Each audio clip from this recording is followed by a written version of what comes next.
When you're ready to open files in Photoshop, there's 3, maybe 4 basic ways you can go about doing it.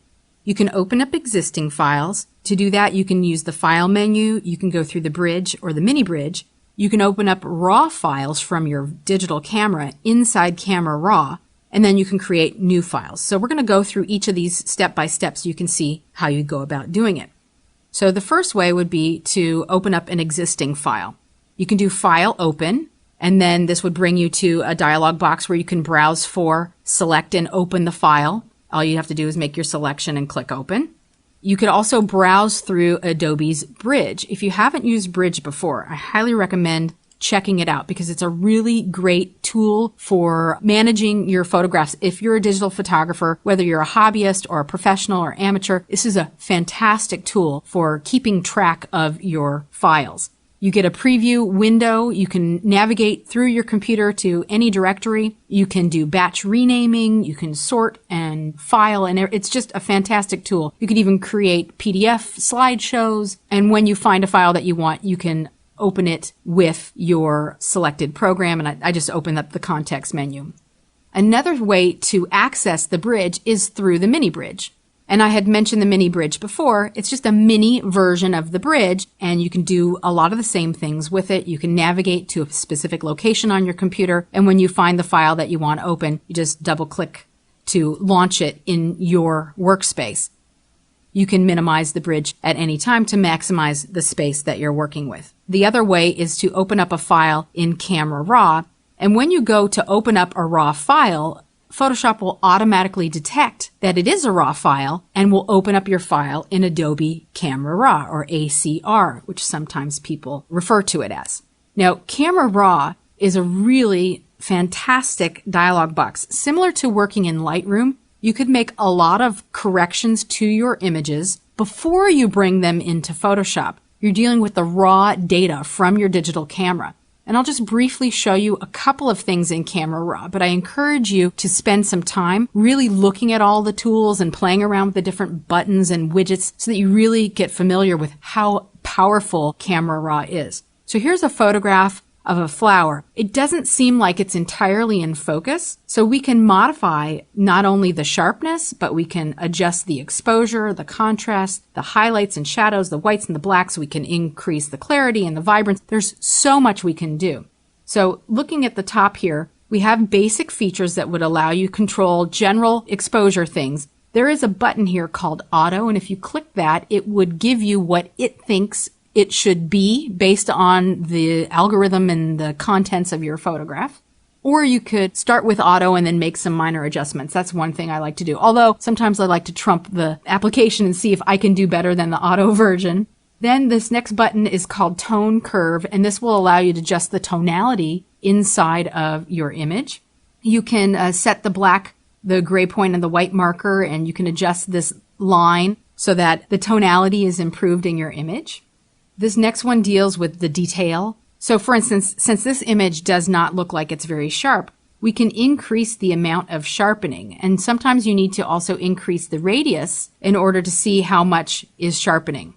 The detail will also bump up the contrast there of the sharpening. And you don't really need to deal with masking unless you wanted to only sharpen a particular area of your image. So like I could really bump this up. And if I wanted to see the difference the way it was before and the way it is after, I can just toggle this preview button on. So I might even want to bump it up even more, just like pull as much sharpening as I can out of this flower so it really, really pops. Let's just max it out. Why not?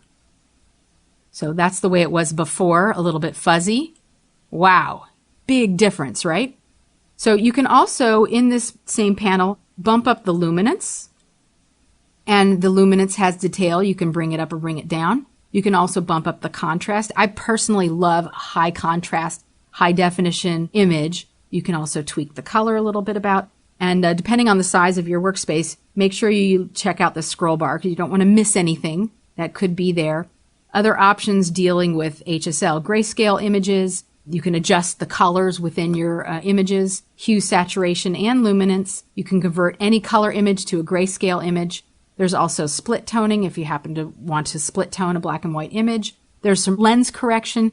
you can actually let Camera Raw auto detect what lens you're using, and then based on any anomalies within the lens, do some corrections. So if you're working with a fisheye or a wide angle, anything that's sort of weird within that lens, this can get corrected there.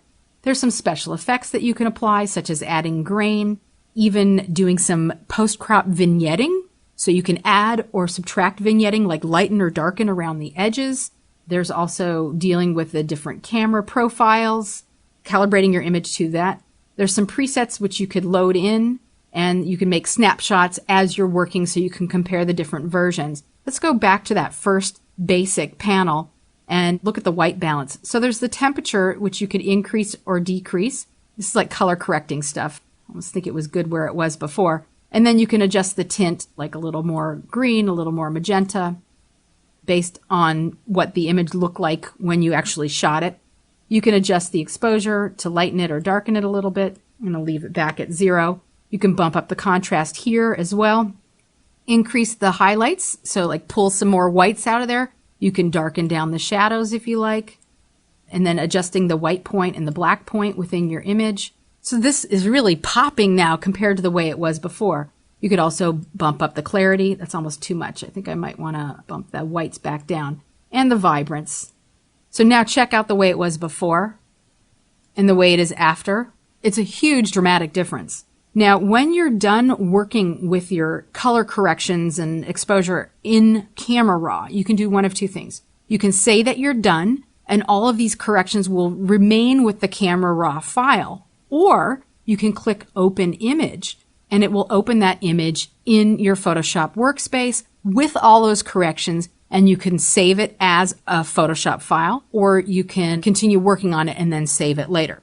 So now we've dealt with opening up existing files, and we've talked about working in Camera Raw. Let's talk about opening up new files. You'll always go to the File New option here, and the File New dialog box opens up. There are some presets that you can choose from this drop-down menu. So you could choose US paper, international paper, or photo if you'll be working on a high-resolution image. You could choose web, mobile devices, or film and video if you're working with low resolution.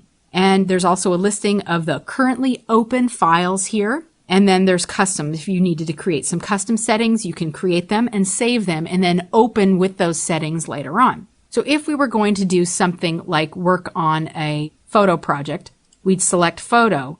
Then we can come in and choose any of these preset sizes, 2x3, 4x6, 5x7, 8x10, or portraits, landscapes, or you can override these settings. You know, if I knew I needed to do 10 by 8 or something like that, I can plug those in myself. When you're working with photographs, you always want to work high resolution. That's 300 pixels per inch. And you have options here, pixels per inch or pixels per centimeter, depending on where you are in the world.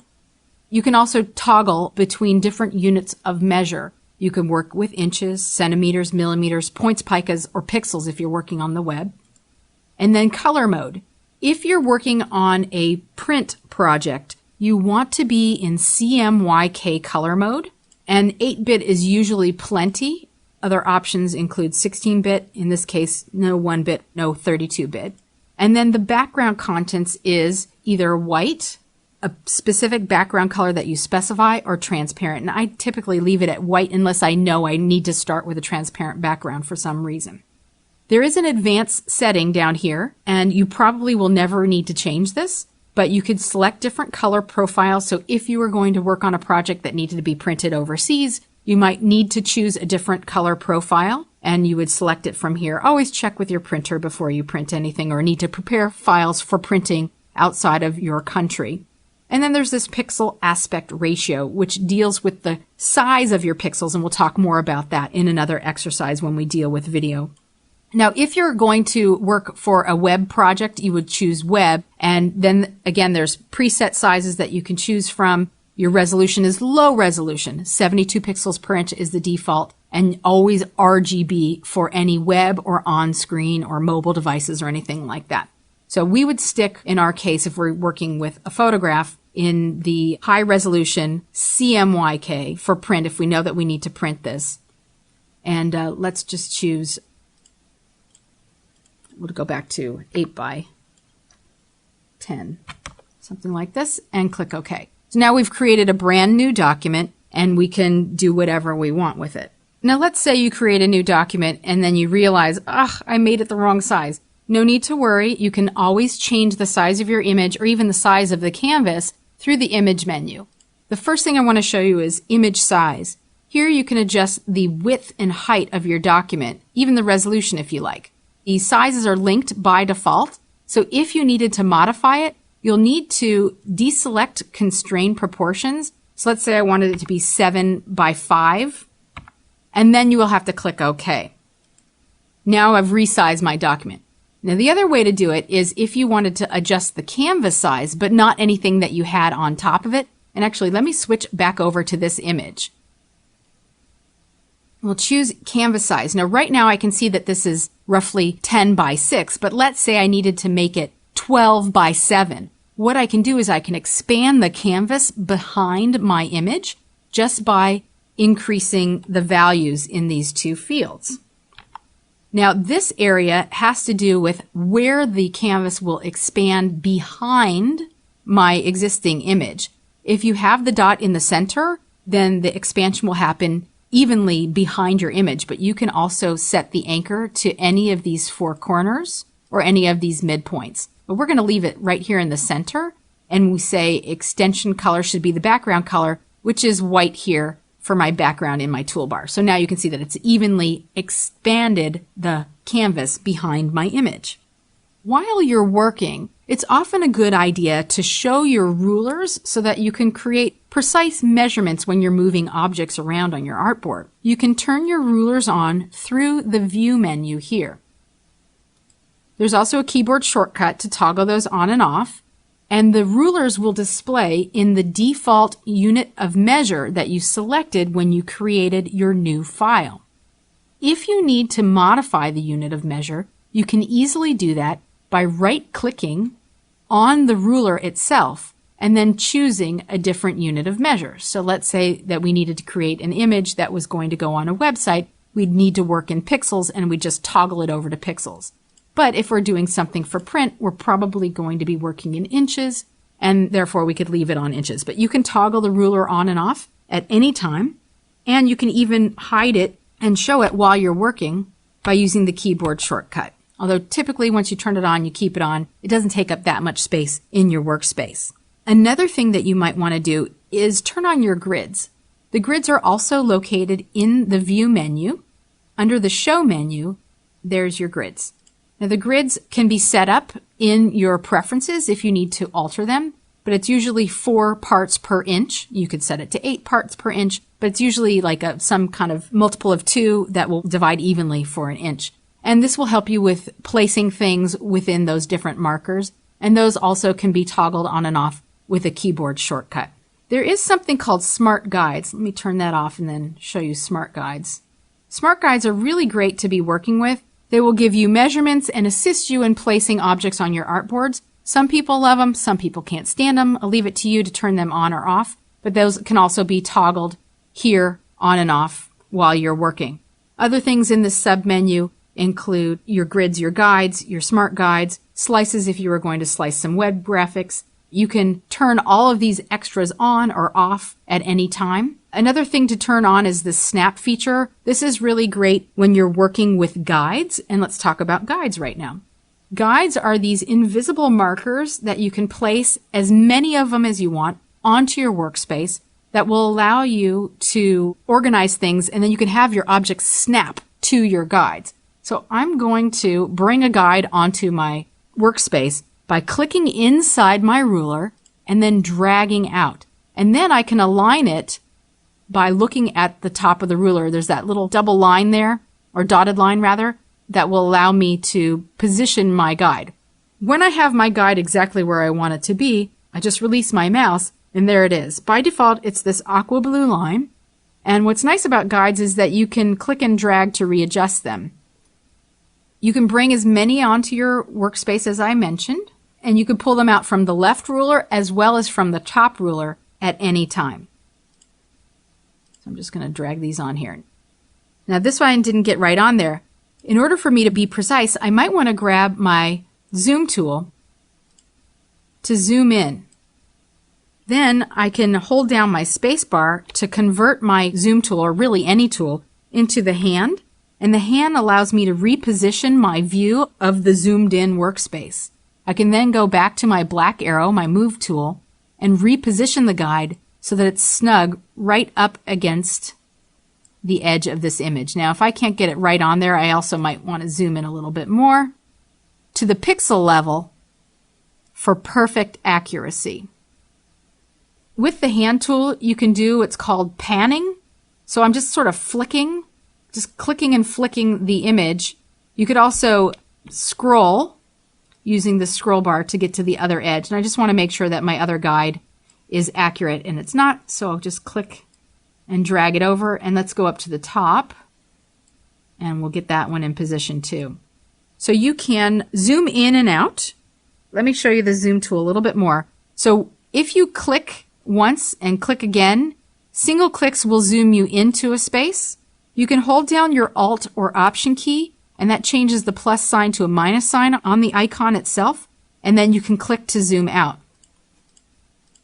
As you're zooming in and out, you can either click or click and drag, and you'll notice that the zoom percentage is displaying here. I'm just going to reposition our view here. So Alt or Option key allows you to zoom in or out. You could also, let's say I really needed to get close to this spot right here. Just clicking and dragging brings you right into that spot. And then holding down the Alt or Option key reverses you. You can also double click, triple click to zoom in. Another keyboard shortcut is the Command or Control 0 key, which brings you back to fill the workspace with your image. You can also do Command or Control plus to zoom in, Command or Control minus to zoom out. Keyboard shortcuts really handy to make a note of, and I think you'll use them quite often. Now there is a panel that I really like using. Some people don't use it. I think it's fantastic. It's the info panel. And what I like about the info panel is it shows me where my cursor is on screen. It also gives me RGB values of wherever my cursor is, as well as CMYK values. If I'm making a selection, it will give me the width and height of the selection. It just gives me other information depending on which tool I have selected. I like to see things, especially when I'm making selections, exactly what the measurement is so I can be completely accurate. There is another panel called the Navigator panel that also allows you to zoom in and out of your work. You can use the slider to zoom in and out, and as you zoom in, you see this little red area. That red area can also be positioned by clicking and dragging. You can click on these little mountain ranges to increase or decrease your zoom. You can even plug in a numerical value if you happen to know what that needed to be. And I just think this is a nice way to move around an image. You get the full preview, little window, thumbnail, and then you could zoom into a specific area. These panels can be toggled open and closed at any time and will generally assist you in working around the art space. So I'm going to use that keyboard shortcut again, Command or Control 0, to zoom me back in to fill the workspace. The other thing you can do while you're in the zoom tool is look at the options bar at the top of the screen. You can actually choose actual pixels, choose fit to screen, which is almost like doing Command or Control 0. You can say fill screen or print size. And these are just different views depending on your resolution and your image size that will allow you to zoom in and out of your document. There's also scrubby zoom, which if you turn it off, then you have to actually do a marquee to zoom in and out. I love the scrubby zoom, and I think you might too, so I would probably leave that on. And then there's zoom all windows if you had multiple documents open at the same time, and resize windows to fit a particular space. The last thing I want to talk about here is saving your files, and this is important. When you're ready to save, you go to your File menu, and there's two save options. Save for when you're working on an existing file that's already been saved and you want to save the updates that you're making. Save as, to save an existing file as a separate document. So any changes that you made to the current file while you're working, you would save it as a new document and the original file would remain untouched. So if I were to save this file right now, it would save all the changes. It would save the guides and the Canvas extension, and I don't necessarily want to do that. But if I wanted to go to my untitled document and save it, it will bring up this dialog box and ask me where I want to save my file. So maybe I want to save it in that same folder I was working in, give it a name, and then you have to choose your file format. The default file format for Photoshop is a PSD file, Photoshop document, and this will retain all of your layers and all of your settings, and it's a good idea to work and save your files as PSDs. And the great thing about PSDs, if you're working with other Adobe programs, most other Adobe programs can open and view PSD files. Large document format, you probably never get asked for that, but it's a PSB file. There's also Photoshop EPS. Sometimes a printer may ask you to save a Photoshop file as an EPS for importing into like a page layout program, like an old version of Quark. There's DCS files, which you probably will never use. There's JPEG files, which are low resolution copies of your original that you could also have high res JPEGs actually, but I would not recommend that you save your layered file as a JPEG because it will probably flatten all of your layers. The nice thing about keeping your layered file as a PSD is that you can go back in and make modifications to it at any time.